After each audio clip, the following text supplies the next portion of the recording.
Welcome back to A Game of Fangs and Thrones. My name's Hannah. I write books and occasionally I read them too. And this video is my February wrap up. Now this is just the books I've read in February. I did read 6 books in February, but 2 I have already spoken about. So we have, not in any particular order, we have A Collapse on the Floor, but we have The Sirens by Amelia Hart. This is a locked library edition and it's absolutely stunning. The words inside are good too. But this follows Lucy and Jess in a sort of Australian seaside coastal village. It gave me very seasonal vibes. By that I mean in the summer, seaside villages, especially in the UK where I am, seaside villages are very full of life. They're lively, they're where you want to be, but in the winter, in the autumn, sort of the off season, they become ghost towns. This gave that vibe.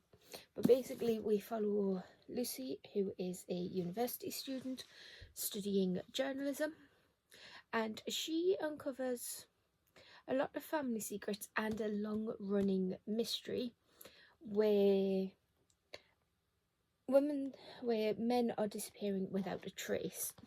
And that is the main focus of this story, but we do also follow 2 sisters coming over from Ireland who are being transported as criminals. They have been exiled, which, to be fair, I think I would have rather been just killed, because exile in those days was pretty much a death sentence if you managed to make it to where you were going in the first place.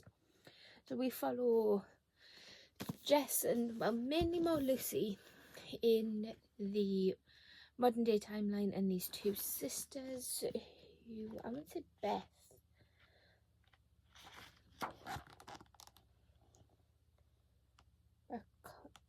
Mary and Eliza. So we follow them as well, and it's so beautifully interwoven. It's a hard book to read because of the content matter, major trigger warnings for sexual assault, but I enjoyed it. This is a keeper. I'm not rating books, it's just a case of if it stays or if it goes, and this is a stay. Then we have a reread in a different format, which is Emily Wilde's Encyclopedia of Fairies by Heather Fawcett. I first listened to this on audio, back when I was still trying to be audiobook girly. I have nothing against them, they're just not for me. So I picked this up.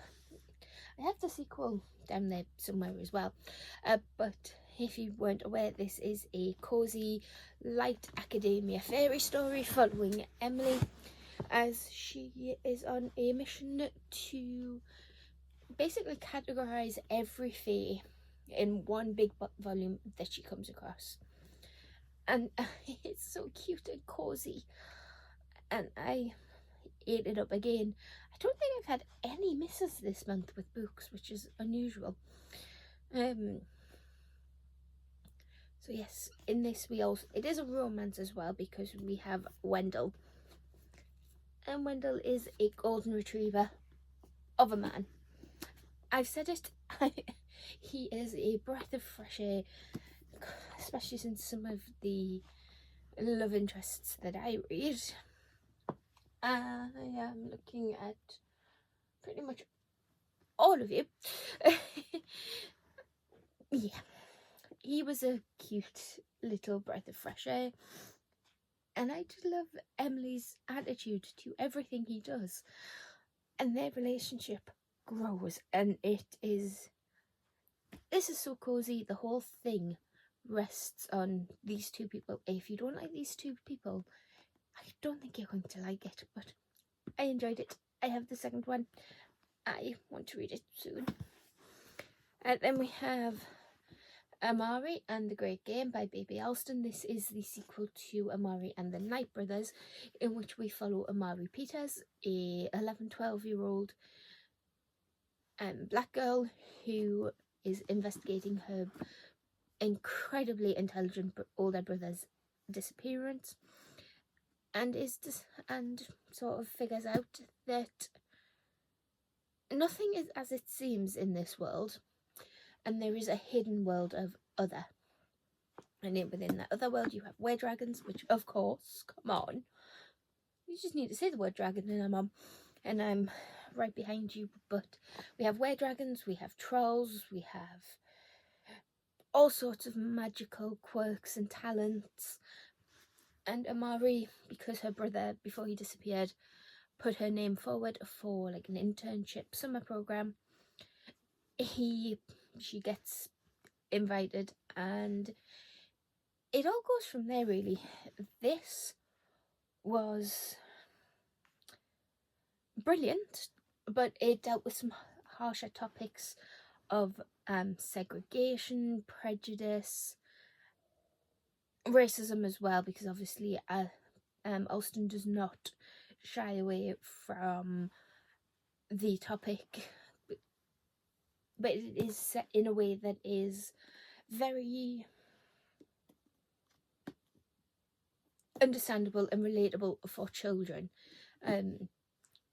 There is a scene, I don't want to give too much, but there is a scene where Murray is talking to some witches, and it really puts things into perspective about how her blackness will always other her in sort of mundane society, but her power will always other and make people prejudice against her in her magical society as well. And I think making it, not that racism isn't extreme, but making it very extreme and black and white and unarguable, really putting it at the forefront, but in a way that is reachable for children, is very well done. And I am very intrigued to where this ends up, especially after that ending. I say I'm growing out of middle grade, but every so often there is one that brings me kicking and screaming back in. I mean that as in, these books are so quick to read, but I have all of this and then 2 full shelves to read as well, so I'm waiting on tenterhooks for the next one. Obviously, this is a keep. Then the last book I read in its entirety is The Shadow of Night by Deborah Harkness. This is the sequel to A Discovery of Witches. And what I loved about this one in particular was, I think Harkness just wanted to write a time travel book. It was so I think you can tell by this cover, thank you Sky Original, and obviously it's a sequel, so you know what happens at the end of Discovery of Witches, which is right here. But in this one, Diana and Matthew are learning about Diana's powers. She is something very rare and powerful in the witch community, and she is learning to control that. She's becoming more of a practicing witch.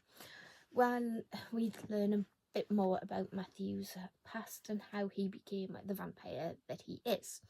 Oh, in case you didn't know, Discovery of Witches follows Diana, a witch, and Matthew, a vampire, as Diana calls upon a magical manuscript in the Bodleian Library, I want to say. I think she's in this starts in Oxford.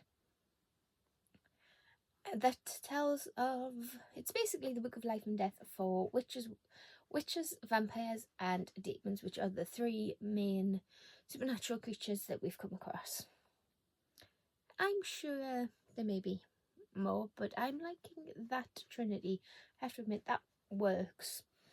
But there are so many historical references in this. There's so much detail that has gone into the elements set in the past, and there are also, which I thought was very clever, little subtle ways that Harkness has obviously thought, right, if this person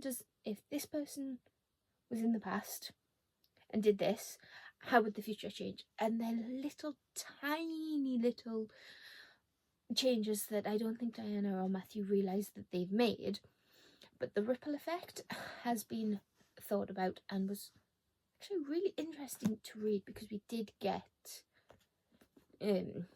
towards the end of the book we did get elements of sort of the present part of the story, and how Diana and Matthew being in the past has affected the present day. It's little things, little inconsequential things that they realise have changed the world in not necessarily a better or worse way, but a more right way. By that I mean Diana gives credit to the original and true inventor in this world of the telescope, and she does it in a way that is so characteristically Diana, and it is a calling card to the people that she's left in the present, and a thank you to the people that she's leaving in the past. And it was just, yes, I will be continuing with this series too. So in terms of the series that I'm running alongside this, which is Curate the Collection, we are, to no one's surprise, adding 4 books to the stacks, to the shelf, and I'm not mad about it. This will happen. This is why I have 2.5 big shopping bags right off camera that are currently listed on Vinted. So these, I did also get a stamp for, this was supposed to be a sit down video. It's turned into a bit of a vloggy style, but I'll be mad. No. I did get sort of a book stamp for Christmas, and now that I have the main unhaul sorted, I think what I'm going to do is the books that I know that I'm definitely keeping, so all of these, I'm going to stamp with my little book stamper, because I enjoyed these. I'm going to keep these. And so yes, I think because I've gone off topic, long and short of it, I loved everything I read this month. But so that's it for this video. Let me know if you've read any of the books mentioned in this video. Let me know what you think of these. Let me know what your favourite book of the month of February was for yourself. And if you have any recommendations for sort of cosy, light academia fantasy in the style, but not necessarily limited to Emily Wilde's. I like learning, but I don't like the tests. So, just, if you can't think of anything to say, just leave me a lion emoji. I'm sure there is one. We are celebrating the Lion King. But yes, with that, I will finally end this video. So, give this video a like if you like it, and hit that subscribe button if you want to see this and talk about these. And I'll see you in whatever comes next. Bye!